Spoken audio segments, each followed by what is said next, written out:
Oke, jadi ini merupakan kelanjutan daripada kontrak perkuliahan ya yang sudah kita bahas tadi. Sekarang kita mau melihat bagaimana sih pengantar mata kuliah untuk ilmu sosial dasar. Karena sebelum kita mempelajari inti daripada materi perkuliahan ini, itu sebenarnya ada pengantar mata kuliah yang diberikan sebelumnya ya, untuk mengetahui sejauh mana isi pembahasan dari materi perkuliahan kita nanti selanjutnya ya, seperti itu. Untuk slide kedua ini kalian bisa lihat tentang bagaimana sih sebenarnya definisi dari ilmu sosial dasar ya, ISD.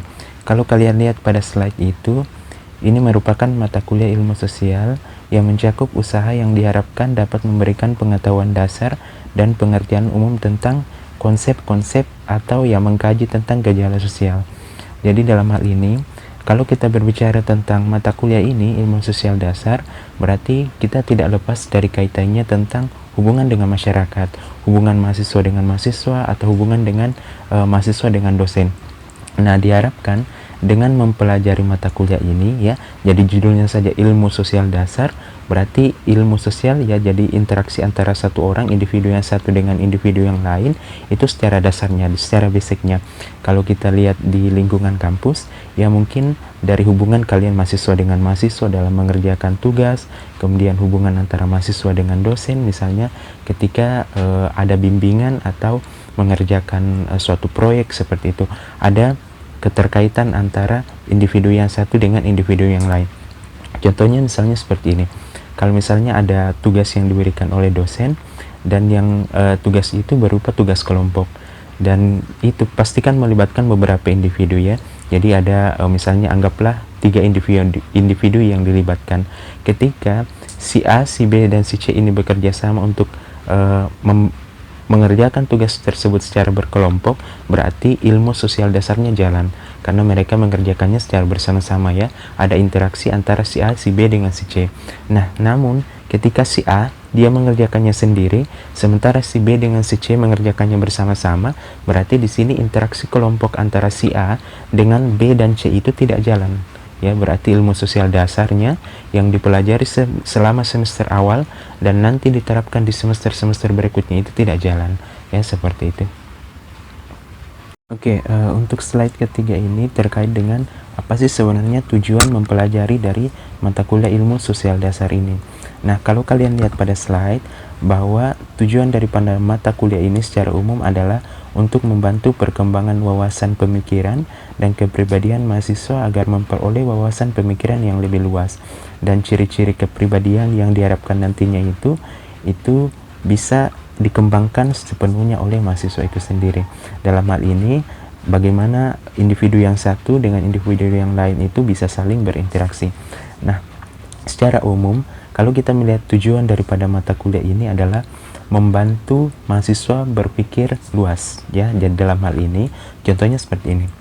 Kalau misalnya tadi ada tugas kelompok, kita yakin bahwa tugas kelompok itu tidak akan maksimal dikerja kalau misalnya hanya satu orang yang mengerjakan. Tetapi bagaimana di sini mata kuliah ini itu membantu mahasiswa berpikir bahwa ketika sesuatu yang dikerjakan secara bersama-sama itu, maka hasilnya itu akan pasti lebih maksimal dibandingkan dengan satu orang saja. Karena yang berpikir di sini untuk mengerjakan tugas tersebut kan beberapa otak ya, ada banyak orang yang berpikir, sementara kalau cuma satu orang kan tidak maksimal, seperti itu. Contoh lainnya seperti ini. Kalau misalnya suatu pabrik akan membuat suatu produk ya, tidak mungkin produk itu pabrik itu hanya mengandalkan bahan baku dari satu perusahaan yang lain saja ya, karena ada keterkaitan antara komponen yang satu dengan komponen yang lain ya. Jadi dia harus memasok bahan baku dari perusahaan yang A, perusahaan B, dan perusahaan C supaya bisa merakit produknya sendiri ya. Contohnya misalnya sepeda motor itu kan komponen-komponennya itu tidak diambil tidak hanya dari satu perusahaan saja ya, tetapi banyak perusahaan yang lain. Misalnya dari kapnya, bodinya itu perusahaan lain yang buat, kemudian mesinnya juga perusahaan lain yang buat juga, kemudian ada knalpotnya itu perusahaan lain yang buat juga, olinya semua itu perusahaan lain yang buat juga. Nah, kemudian perusahaan yang tadi itu mengumpulkan semua komponennya lalu merakitnya menjadi satu. Berarti ada keterkaitan antara perusahaan yang satu dengan perusahaan yang lain. Nah, sama juga dengan individu mahasiswa. Ketika di kampus pasti ada keterkaitan antara mahasiswa yang satu dengan mahasiswa yang lain. Nah, ketika mahasiswa yang satu itu tidak mengetahui bahwa seperti ini loh cara kita kuliah, misalnya dia tidak mengetahui bahwa jumlah SKS mata kuliah saya seperti ini. Nah, ketika ada temannya yang datang, dia memberitahu bahwa mata kuliah ini jumlah SKS-nya seperti ini, dosen yang lain memberitahukannya seperti itu, berarti sudah ada interaksi sosial, ilmu sosial dasarnya sudah jalan ya, seperti itu. Jadi ada interaksi antara mahasiswa, interaksi antara mahasiswa dengan dosen, khususnya di lingkungan kampus, seperti itu. Nah, untuk slide keempat ini, itu masih terkait dengan bagaimana tujuan mempelajari ilmu sosial dasar. Jadi tujuan lain dari mempelajari mata kuliah ini, kalian bisa lihat pada slide, bahwa mata kuliah ilmu sosial dasar ini itu berperan sebagai program pendidikan umum yang mengantarkan mahasiswa untuk memiliki kemampuan personal. Jadi ada kemampuan personal yang harus dimiliki oleh mahasiswa ketika selesai dari kampus ini ya. Jadi diharapkan nanti ketika kalian selesai kuliah di kampus ini itu tidak sama antara ketika kalian masuk dengan ketika kalian keluar. Kalian harus punya kemampuan tersendiri nanti yang bisa digunakan di dalam lingkungan masyarakat. Karena kita tidak bisa pungkiri bahwa ketika kalian sudah selesai di kampus ini, itu kalian pasti terjun di masyarakat, kalian pasti kerja di lingkungan masyarakat, kalian pasti pulang kampung kah, pulang ke tempat tinggal kalian, dan harus ada skill tertentu yang dikatakan di sini kemampuan personal yang harus kalian miliki. Contohnya nanti bagaimana? Contohnya seperti ini. Nah, di mata kuliah nanti di semester 6, 7 itu ada namanya mata kuliah KKLP. Nah, mata kuliah KKLP ini itu kalian nanti terjun ke masyarakat ya. Dalam hal ini bisa membawa proyek kalian untuk diperkenalkan kepada masyarakat. Bisa juga dalam hal ini karena kalian jurusan pendidikannya, jadi kalian nanti mengajar siswa-siswa di sekolah. Nah, untuk mengajar siswa-siswa di sekolah itu kan kalian harus berinteraksi di lingkungan masyarakat ya. Sebelum mengajar, kalian pasti harus meminta izin pada kepala sekolahnya, guru-gurunya, dan pasti yang diajar itu adalah siswanya. Berarti dalam hal ini ada interaksi antara kalian dengan guru-gurunya, kepala sekolah, maupun dengan siswanya. Berarti di sini modal utama kalian yang harus kalian dapatkan adalah kalian ilmu sosial dasar kalian di sini ini harus jalan ya. Karena kalau kalian misalnya tidak bisa berinteraksi dalam hal ini cara mengajar kalian, tidak bisa berinteraksi dengan murid-murid kalian, siswa-siswa kalian tidak bisa berinteraksi dengan guru-guru yang lain yang sudah ada memang di situ, kemudian kepala sekolahnya juga, berarti dalam hal ini ilmu sosial dasar yang kalian sudah pelajari nanti ini di semester 2 itu tidak jalan nanti di semester 6, semester 7. Jadi diharapkan salah satunya ini tujuan mempelajari mata kuliah ini supaya ada bekal, ada kemampuan personal kalian untuk bisa nantinya berinteraksi dengan siswa-siswa kalian, atau kemudian guru-guru kalian dan kepala sekolah di sana ya, seperti itu.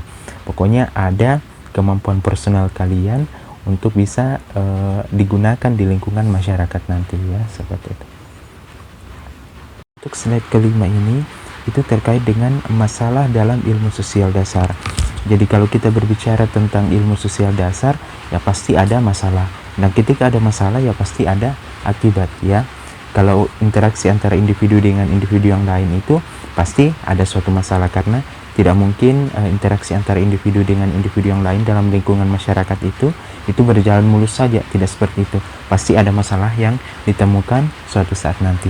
Misalnya kalian lihat pada slide dulu bahwa kehidupan manusia itu sebagai makhluk sosial itu selalu dihadapkan kepada masalah sosial yang tidak dapat dipisahkan dengan kehidupan ya. Jadi pasti ada masalah dalam kehidupan kita. Nah, masalah sosial ini itu biasanya timbul sebagai akibat dari hubungannya dengan sesama manusia lain dan akibat tingkah lakunya. Nah, akibatnya itu muncul dari masalahnya tadi itu bisa dari segi interaksi antara individu dengan individu yang lain tadi itu, bisa juga akibat pola tingkah laku yang berbeda antara manusia yang satu dengan manusia yang lain dalam lingkungan masyarakat. Nah, untuk slide bagian bawah itu masalah sosial ini tidaklah sama antara masyarakat yang satu dengan yang lain, karena ada perbedaan dengan tingkat perkembangan kebudayaan. Jadi ada indikator di sini, ada faktor yang membuat masalah dalam lingkungan sosial itu antara lingkungan yang satu dengan lingkungan yang lain yang itu berbeda. Ya, kalian bisa lihat bahwa ada perkembangan kebudayaan. Jadi perkembangan kebudayaan yang berbeda, kemudian sifat kependudukannya yang berbeda, dan keadaan lingkungan alamnya. Jadi itu salah satu faktor yang membuat masalah dalam interaksi sosial, interaksi dalam masyarakatnya itu berbeda. Nah, contohnya seperti ini. Ketika anggaplah kalian nanti praktek untuk mata kuliah misalnya praktek biologi dasar ya, nanti akan ada prakteknya. Itu ketika kita bandingkan antara kampus yang satu dengan kampus yang lain. Nah, ketika kampus yang satu itu peralatan laboratoriumnya itu lebih lengkap dibandingkan dengan kampus yang lain yang memiliki peralatan laboratorium yang lebih sederhana, maka muncul suatu masalah di situ. Masalahnya apa?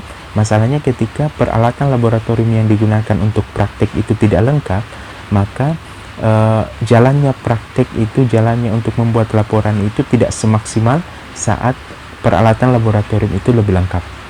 Ya, karena kita bisa menggunakan semua peralatan tersebut yang lengkap tadi itu hasilnya lebih maksimal. Ketika kita cuma mengambil sampel dalam hal ini peralatan laboratorium yang tidak lengkap, berarti sampel yang digunakan itu, sampel populasinya itu tidak lengkap, berarti ada masalah di situ. Itu salah satu masalah juga. Nah, contoh lainnya seperti apa? Contoh lainnya misalnya di sekolah. Nah, kan kita banyak-banyak berbicara tentang sekolah di sini karena kalian mengambil ilmu pendidikan ya. Tidak sama kalau ilmu murni itu biasanya lebih condong ke perusahaan-perusahaan, tapi kalau misalnya ke pendidikan itu biasanya lebih condong ke sekolah atau kampus ya, karena tujuan memang basic dari pendidikan itu kan mengajar ya, seperti itu. Nah, kalau kita ambil contoh di dunia kependidikan ya, di sekolah atau kampus. Nah, ketika nanti kalian terjun di sekolah, itu kita bandingkan antara sekolah yang satu dengan sekolah yang lain. Misalnya ada sekolah yang sudah akreditasinya A, kemudian sekolah yang lain itu akreditasinya masih C. Nah, pasti fasilitas daripada sekolah A tersebut itu itu jauh lebih mumpuni daripada fasilitas daripada sekolah yang masih akreditasi C tadi. Jadi itu masalah dalam ilmu sosial. Mengapa demikian? Karena ada tingkah laku, ada perkembangan kebudayaan, ada sifat kependudukan yang berbeda, kemudian ada keadaan lingkungan yang berbeda. Itu semua faktor yang membuat ada perbedaan, ada masalah di lingkungan sosial tersebut. Ya, seperti itu. Apalagi contohnya? Contohnya ketika pemilihan umum ya, pemilihan umum. Ketika yang satu menjagokan A misalnya, kemudian orang lain menjagokan B. Nah, ketika si A tadi menang, kemudian si B tadi tidak menang, kan otomatis ada perselisihan antara orang yang mendukung A tadi dengan orang yang mendukung B. Berarti ada lagi masalah di situ ya. Masalah akibatnya apa? Akibat daripada tingkah laku orangnya tersebut. Interaksi antara pendukung A dengan pendukung B itu berbeda ya. Jadi ada masalah muncul dari kehidupan sosial. Jadi kalau kita berbicara tentang kehidupan sosial, pasti tidak terlepas dari namanya masalah. Dan masalah ini itu pasti ada hubungannya dengan akibat daripada masalah tersebut ya. Jadi yang perlu kalian garis bawahi di sini adalah faktor-faktor dari masalah yang timbul dari lingkungan sosial tersebut itu, seperti yang saya sebutkan tadi, bahwa perkembangan kebudayaan yang berbeda, kemudian sifat kependudukannya yang berbeda, dan keadaan lingkungannya ya, seperti itu. Kita lanjut untuk slide ke-6, itu terkait dengan ruang lingkup ilmu sosial dasar. Jadi ruang lingkup daripada mata kuliah ini itu memberikan pengetahuan dasar kepada mahasiswa yang nantinya diharapkan dapat menghadapi serta memberikan pemecahan masalah sosial yang terjadi dalam kehidupan masyarakat. Jadi diharapkan nanti setelah kalian mempelajari mata kuliah ini, itu kalian sudah bisa memberikan kontribusi dalam masyarakat, walaupun hanya dalam kontribusi kecil, tetapi ketika ada masalah yang timbul di dalam lingkungan masyarakat, itu kalian bisa berkontribusi di situ, memberikan solusi ya. Nah, mata kuliah ini itu nantinya membantu mengembangkan wawasan dan pemikiran mahasiswa, terutama dalam berinteraksi dan bertingkah laku dalam masyarakat, sekaligus dalam dapat membangun kepribadian. Jadi diharapkan ruang lingkup ilmu sosial dasar ini itu mencakup bagaimana kalian nanti itu berinteraksi dalam masyarakat. Dalam hal ini sesuatu yang sebenarnya kalian kerjakan sendiri, nantinya kalian sudah bisa mengerjakannya secara bersama-sama dalam lingkungan masyarakat setelah mempelajari mata kuliah ini. Karena betapa pentingnya interaksi sosial dalam lingkungan masyarakat, betapa pentingnya kerjasama antara individu yang satu dengan individu yang lain. Dan yang paling diutamakan di sini, yang paling pokok di sini adalah kalian memberikan pemecahan masalah, ya. Jadi ketika ada masalah yang terjadi di lingkungan masyarakat, di lingkungan kampus kan, ketika ada soal-soal yang dalam tugas kelompok kalian itu tidak bisa kalian kerjakan, nah ketika kalian kerjakan secara bersama-sama berarti sudah ada kontribusi kalian terhadap tugas kelompok kalian, sudah ada pemikiran kalian bahwa ketika tugas kelompok itu dikerjakan secara bersama-sama berarti ada interaksi sosial antara individu yang satu dengan individu yang lain. Jadi itu sudah membangun kepribadian kalian. Jadi yang tadi polanya mungkin kalian menganggap bahwa ketika saya mengerjakannya sendiri itu lebih maksimal dibandingkan dengan mengerjakannya secara bersama-sama dengan teman kalian, itu pola pemikiran kalian sudah berubah, mindset kalian sudah berubah ketika sudah mempelajari mata kuliah ilmu sosial dasar ini, ya, seperti itu. Oke, jadi kita melangkah ke slide ke-7 ya, masih terkait dengan ruang lingkup ilmu sosial dasar. Nah, materi daripada ilmu sosial dasar ini itu diberikan pada semua mahasiswa. Jadi baik yang mengambil ilmu eksakta maupun non eksakta. Jadi yang mengambil pendidikan seperti kalian mengambil pendidikan biologi maupun yang mengambil non pendidikan di kampus-kampus lain itu tetap diberikan mata kuliah ini. Dan mata kuliah ini itu pasti di semester awal. Kenapa di semester awal? Karena ketika diberikan di semester akhir, maka mahasiswa itu tidak bisa mempelajari bahwa ketika kita mengerjakan tugas atau yang lainnya itu harus ada kerjasama, harus ada interaksi antara satu yang lain. Nah, ketika mata kuliah ini diberikan pada semester akhir, nah kan mata kuliah yang lain sudah lewat, ya, seperti itu. Nah, kenapa diberikan di semester awal? Supaya kalian sudah mengetahui pada awalnya memang bahwa nanti ketika mengerjakan mata kuliah yang lain, mengerjakan tugas-tugas yang lain, itu kalian bisa kerjasama. Kalian ada interaksi antara yang satu dengan yang lain untuk saling belajar, saling mengerjakan tugas secara bersama. Seperti itu. Nah, misalnya lagi apa? Misalnya seorang arsitek dalam membuat rancangan bangunan itu, dia harus mempertimbangkan aspek sosial dan budaya masyarakat di sekitarnya. Jadi, ketika arsitek itu membuat suatu bangunan, dia tidak hanya mempertimbangkan aspek teknis. Ya, jadi dia tidak hanya merancang bangunan itu, pintar merancang bangunan itu, tetapi dia juga harus pintar bernegosiasi dengan masyarakat di sekitar. Kenapa demikian? Karena bangunan itu kan pasti tidak akan bisa dibangun kalau tidak ada persetujuan daripada lingkungan masyarakat di samping gedung itu, ya. Jadi pasti masyarakatnya protes kalau misalnya mau dibangun gedung itu tetapi dia hanya punya kemampuan teknis dan tidak bisa memberikan kontribusi secara sosial pada lingkungan masyarakat di sekitar bangunan tersebut. Jadi orang tersebut itu harus memang pintar bersosialisasi pada masyarakat di sekitar bangunan itu bahwa begini loh dampaknya, begini loh manfaatnya nanti ketika gedung ini sudah dibangun, ya, seperti itu. Apalagi contohnya tadi yang sudah saya jelaskan itu di sekolah. Ketika nanti kalian mengajar, kalian nanti sudah terjun KKLP di sekolah-sekolah, ya, kalian tidak pasti langsung masuk kelas, ya. Jadi ketika kalian datang di sekolah itu, kalian masuk di kelas, tidak mungkin seperti itu. Tidak mungkin langsung mengajar murid-muridnya. Harus ada yang di depan dulu kita hadapi. Siapa itu? Kepala sekolahnya, guru-gurunya, ya. Yang pasti kita harus menghadap mereka. Kita harus menghadap guru pamongnya. Jadi ada wali kelasnya, wali kelas daripada siswa-siswa tersebut. Kita harus meminta izin bahwa saya mau KKLP di sini. Saya mau mengajar siswa-siswanya selama anggaplah 4 minggu, ya, seperti itu. Jadi harus ilmu sosial dasarnya jalan. Ilmu sosial dasarnya apa? Kalian harus bisa bernegosiasi dengan gurunya.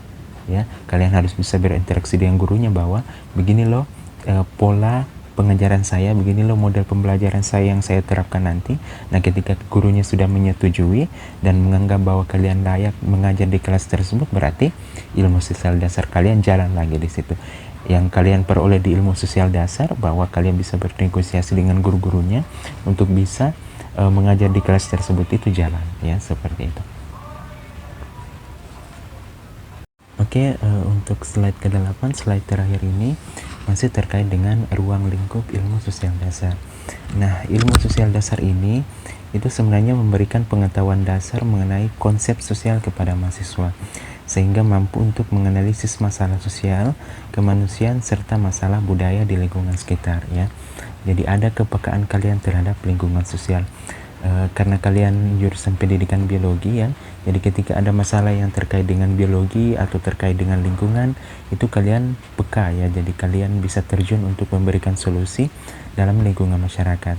Nah, karena ketika sesuatu yang tidak bisa dipungkiri dalam hal ini, ketika kalian nanti sudah selesai di sini, kalian terjun ke masyarakat, kalian pulang kampung kah, pulang ke tempat tinggal kalian, dan ketika di sana ada suatu masalah yang harus melibatkan orang-orang biologi seperti kalian dan tidak ada yang bisa menanganinya, berarti pilihan terakhirnya adalah kalian harus terjun di situ. Kalian harus memberikan kontribusi kalian, memberikan pemecahan masalah, dan kalian harus peka terhadap masalah tersebut. Karena percuma kalau kalian kuliah sampai S1 kemudian ada masalah yang terkait dengan bidang kalian, bidang biologi, bidang pendidikan biologi, dan kalian tidak mau ikut campur dalam hal itu, kalian tidak peka, sementara masyarakat sangat butuh bantuan kalian. Berarti ketika kalian sudah berkontribusi di situ, kalian peka, kalian mau memberikan pemecahan masalah terhadap hal tersebut, berarti ilmu sosial dasar kalian jalan. Itu yang pertama. Kemudian yang lain, mata kuliah yang lain yang terkait dengan masalah-masalah tersebut, misalnya kalian pelajari di biologi dasar, sebenarnya masalah tersebut kalian pelajari di biologi dasar dan kalian memberikan pemecahan masalah terhadap hal tersebut, berarti biologi dasar kalian juga jalan, ya, seperti itu. Jadi mata kuliah yang kalian peroleh, ilmu-ilmu yang kalian peroleh dari mata kuliah yang lain itu kalian bisa terapkan di lingkungan masyarakat, ya, seperti itu.